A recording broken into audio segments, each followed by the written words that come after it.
4 বছর কেটে গিয়েছে আর একটি বারের জন্য এলাকায় পা রাখেননি বিধায়ক। বেহাল রাস্তা, জল কাদা আর দুর্ভোগেই কাটছে হিলির চক বলরাম গ্রামের বাসিন্দাদের দিন। দিদিকে বলো কর্মসূচিতে অভিযোগ জানিয়েও কাজের কাজ কিছুই হয়নি। শেষমেশ বাধ্য হয়ে নিজের পয়সায় ইট কিনে রাস্তা সংস্কার করেছেন গ্রামের মানুষজন। দক্ষিণ দিনাজপুরের হিলি ব্লকের বিনশিরা গ্রাম পঞ্চায়েতের অধীনস্থ চক বলরাম এলাকা বালুরঘাট বিধানসভার অন্তর্গত এই গ্রামের সঙ্গে সংযোগকারী একমাত্র রাস্তা তৈরি হয়েছিল 2011 সালে তৎকালীন মন্ত্রী শঙ্কর চক্রবর্তীর হাত ধরে। প্রায় 800 মিটার দীর্ঘ ঢালাই রাস্তাটি তৈরি হওয়ার পর কেটে গিয়েছে 1 যুগেরও বেশি সময়। তারপর থেকে মেরামতির নামগন্ধ নেই। এখন সেই রাস্তার সিমেন্ট পাথর উঠে গিয়ে প্রায় পুরোটা মাটির রাস্তায় পরিণত হয়েছে। বর্ষায় কাদা জলে ডুবে কার্যত চলাচলের অযোগ্য হয়ে পড়েছে এই রাস্তাটি। 3টি গ্রামের প্রায় 1000 মানুষ নির্ভর করেন এই রাস্তাটির উপর। স্থানীয় বাসিন্দা অনিল সরকার, আশিস সরকার ও পরেশ সরকাররা কি বলছেন শুনে নেব। এই প্রসঙ্গে এই রাস্তা নিয়ে বিধায়ক অশোক কুমার লাহিড়ী জানান, গ্রামবাসীদের অভিযোগ সম্পূর্ণ মিথ্যে। সবার বাড়ি বাড়ি যাওয়া সম্ভব না, তবে আমি গিয়েছি, দেখেও এসেছি। এই সামান্য রাস্তা তৈরির জন্য আমি যথেষ্ট চেষ্টা করছি এবং কয়েক সপ্তাহের মধ্যে তৈরি হয়ে যাবে। ক্ষোভ চেপে রাখেননি সাধারণ গ্রামবাসীরাও। সম্প্রতি রীতিমতো অর্থ সংগ্রহ করে নিজেরাই ইট কিনে রাস্তায় ফেলে কিছুটা হাল ফেরানোর চেষ্টা করছেন তারা। সমস্যা আছে, এটা বিশেষ করে দরকার। এটা একটা আমাদের ডিলার আছে, এই ডিলারে সব গোটা অঞ্চলের লোক আসে। হ্যাঁ, এর জন্য রাস্তাটা বিশেষ দরকার। অনেক কয়েক বছর থেকে হচ্ছে না, 10 বছর থেকে, ওই 10 বছর আগে হয়েছে, তারপর আর হচ্ছে না। এটা খুবই দরকার। তাছাড়া মনে করেন মেন রাস্তা হচ্ছে যাওয়ার, মাঠে যাওয়ার, তার জন্য দরকার। ট্রাক্টর এগুলা যাওয়ার জন্য, লোকজন যাওয়ার জন্য খুবই অসুবিধা। সমস্যা কি হয় আপনাদের? সমস্যা এই যে খালি পায়ে হাঁটা যায় না, ইট বালি সব বের হয়ে গেছে, পাথর টাথর, এগুলোর জন্য বিশেষ দরকার। তো এখানে আপনাদের এই এলাকার বিধায়ককে আপনারা দেখেছেন? কবে দেখেছেন লাস্ট বিধায়ককে? কাকে? বিধায়ক? ও ভোটের সময় দেখেছে, আর পরে তো আর দেখা যায়নি। তো আপনারা এই সমস্যার কথা কাকে জানিয়েছেন? মেম্বারকে জানাইছি, হবে হবে, কই হচ্ছে না। বিধায়ককে জানাতে পারেননি? জানানো হচ্ছে, কোথায় কাজ হচ্ছে কোথায়, খালি হবে হবে হবে এই বলে তো দিন কাটাচ্ছে। আপনারা কি চাইছেন? আমরা চাইছি এটা যেন একটা ভালো শক্ত সমস্ত রাস্তা হোক, সবাই যেন সুবিধা মতো যাতায়াত করতে পারে, এটাই আমাদের দরকার। কি নাম আপনার? পরেশচন্দ্র সরকার। পরেশচন্দ্র সরকার। বলরামের যে রাস্তাটা, এখানে কত ঘর লোক থাকে মোটামুটি, এবং কবে থেকে রাস্তাটার সমস্যা? চক বলরাম মৌজাটা তো 3টা অংশ। কোন বিধানসভার মধ্যে পড়ে? এটা হচ্ছে বালুরঘাট বিধানসভা। আর এখানে লোক অন্তত 1000-এর উপর হবে। কি সমস্যা আপনাদের? সমস্যা আমাদের এই রাস্তাটা হচ্ছে মেইন। কৃষি বা যে কোনো দিক দিয়ে এই যে একটা কন্ট্রোল আছে বা অন্যান্য মানে কাজের যে মানে যানবাহনের ইয়েতে এটাই দরকার খুব, এছাড়া কোনো রাস্তাও নেই। কি সমস্যা হয় আপনাদের? সমস্যা যেমন কোনো জিনিস, এই যে কৃষি ধান উঠাতে গেলে বা অন্য জমি চাষ করতে গেলে অন্য পাড়া বা অন্য ইয়ের থেকে আমাদের এই রাস্তা দিয়ে চলে যেতে হয়, তাহলে একটু চাপ পড়ে বেশি, বা এটা আমাদের মানে একান্ত দরকার। এখন তো বর্ষাকাল। এটা 2011 সালে তৈরি হয়েছিল।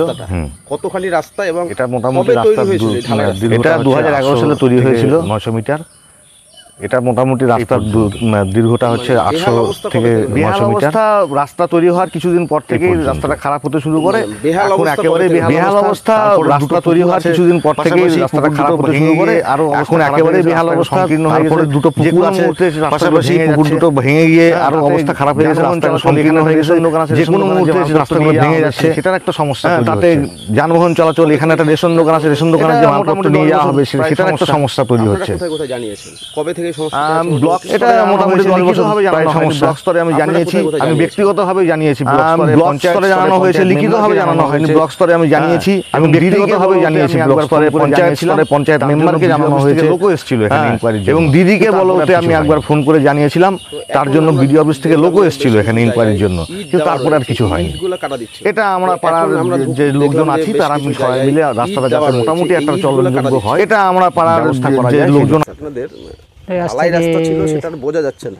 12-14 হবে। কত বছর আগে মোটামুটি তৈরি হয়েছিল? তবে রাস্তা তো তখন সংস্কার হয়েছিল, মানে সেরকম সংস্কার মানে রাস্তা সেভাবে তৈরি হয়নি। তো তখন সংস্কার হয়েছিল, মানে কিছুদিন পরে রাস্তা সংস্কার থেকে রাস্তা শুরু করলো, সেভাবে তৈরি হয়নি। খালি পায়ে এই রাস্তায় হাঁটতে পারি না। কিছুদিন পরে 10টা গ্রামের লোক থেকে সব কন্ট্রোল শুরু করলো, আসে তারা মানে আমরা খালি পায়ে এই রাস্তায় হাঁটতে পারি না, বা 10টা গ্রামের লোক যে এখানে একটা কন্ট্রোল আসে তারা মানে এখানে শুধু গালিগালাজ করে। রাস্তার কবে থেকে মাঝে কিছু জায়গায় ইট 10-12 বছর হবে। হ্যাঁ, ইট দেয় এগুলো আমরা দেখলাম, এগুলো মানে গ্রামের লোকেরা বা এই যে কন্ট্রোল যারা আছে তাদের লোকজন আছে, তারা এগুলো মানে গ্রামের লোকেরা বা এই যে কন্ট্রোল যারা আছে তাদের লোকজন আসে, তারা কিছুর ব্যবস্থা করে। সারা বছরই তো সমস্যা হয় হাঁটা চলার, তবে বর্ষাকালে তো মানে একেবারেই সমস্যা হয়, মানে চলাচলের মতো। সারা বছরই তো সমস্যা হয় হাঁটা চলার, তবে বর্ষাকালে তো মানে একেবারেই এলাকা মানে চলাচলের মতো ইয়ে করছে পরিস্থিতি না। তার মধ্যে বর্ষাকালে মানে এখানে কৃষি চলাফেরাই মুশকিল, এলাকা ট্রাক্টর সবসময় ঢুকছে ইয়ে করছে। প্রথমত বোধহয় সত্য নয়, খোঁজ নিয়েছিলাম, গেছি ওখানে গেছি, এবং এ কথাও সত্যি যে আমি প্রত্যেক বাড়িতে গিয়ে গিয়ে সবার সঙ্গে তো দেখা করিনি, কিছু কিছু লোকের সঙ্গে দেখা না। তো আমার অভ্যেস হচ্ছে 5টা লোকে মিলে কাজ করলাম, আমি দায়িত্ব নিই, একটা কিছু হয়নি আমার দোষ।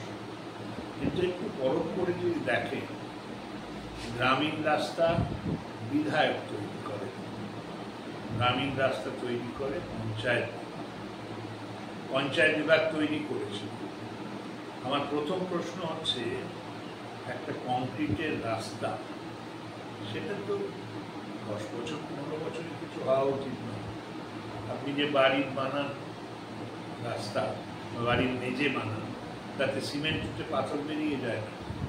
যাই হোক, যা হয়েছে তো হয়েছে। এই রাস্তা তৈরি হয়েছিল বোধ হয় 2011-12 সালে। আমি মন্ত্রীর সঙ্গে কথা বলেছি,